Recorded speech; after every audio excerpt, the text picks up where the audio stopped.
Hello and welcome. This is View from the Top. I am Modele Sharafa Yusuf. Thank you for joining us.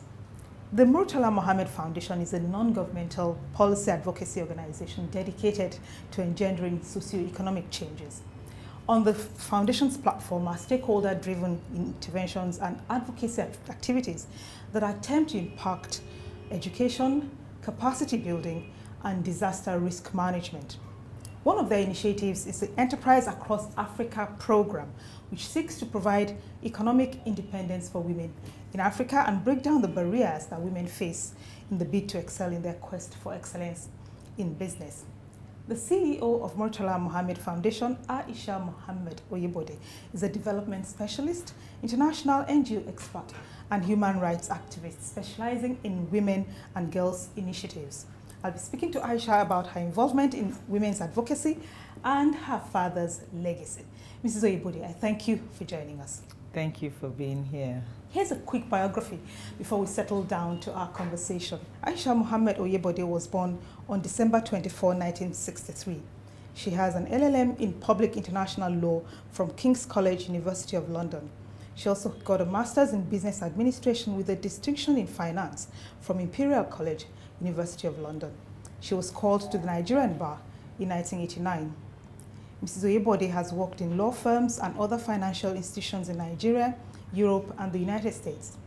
Some of the places where she has worked include the law firm of Ajumogobia Okeke Aluko and Oyebode, Case Privé Bank Brussels, Bank Rivo Paris, and Bank Privé Geneva. She is a group CEO of Asset Management Group and founder of the Murtala Muhammed Foundation. She's a member of the Nigeria Bar Association and the Chartered Institute of Arbitrators. The Enterprise Across Africa program has a goal to provide empowerment to improve the lives of African women. How do you define empowerment? Okay, I think the definition of empowerment is actually, when it comes to our women, it's pretty straightforward, because one thing we know for a fact is that our women are extremely enterprising, and you can see that, from the day-to-day, activities that you see around, whether it's in terms of trading, whether it's in terms of running their own businesses and so on. I keep telling people, if you take a poll, if you even ask most men, Nigerian men, who educated you? More often, I would say probably 7 or 8 out of 10 would say it was their mothers. Their mothers were the ones who ran the businesses that allowed them to be able to pay and go to school.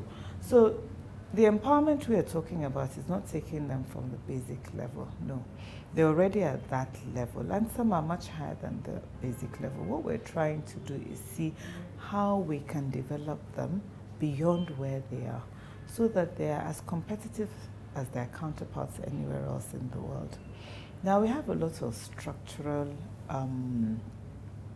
barriers, that really make things difficult for women around here. Some of it has to do with access to finance. Some of it has to do with access to land, ownership of land. Some of it has to do with access to knowledge.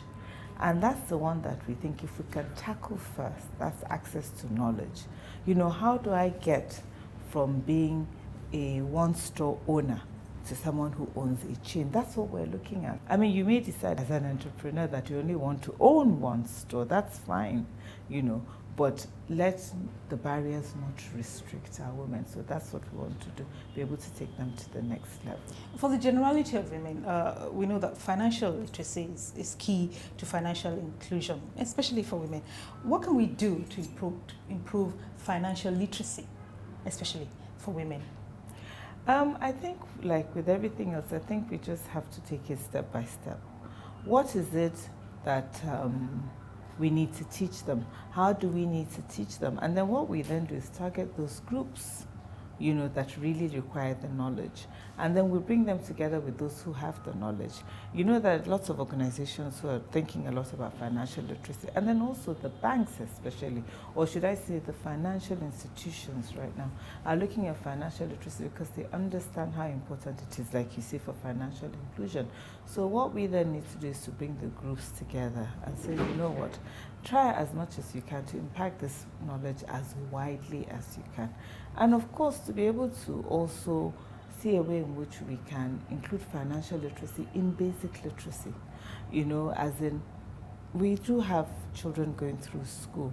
Why are we not looking at financial literacy as options within the curriculum? At least build strong financial literacy programs within the curriculum, so that at least takes care of one target group, and then what you then have to worry about are those who have already gone beyond that level of education.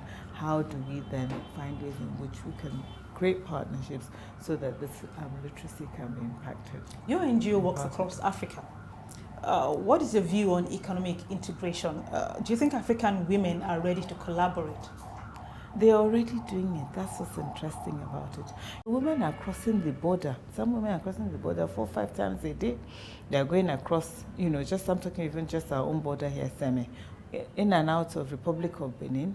And by extension, once you can get there, you're talking about markets that go all along the West African coast. So we're talking about Togo, we're talking about Ghana.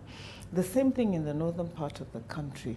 It's those simple models that make us realize, I'll give you an example. Recently, power is a problem here. Mm-hmm. So I find people up north who are actually crossing into Cameroon for ice blocks. So they literally cross the border, get the ice blocks, and they bring them back in. So we're already, all those barriers that we see, in the formal sector don't exist for a lot of these women entrepreneurs.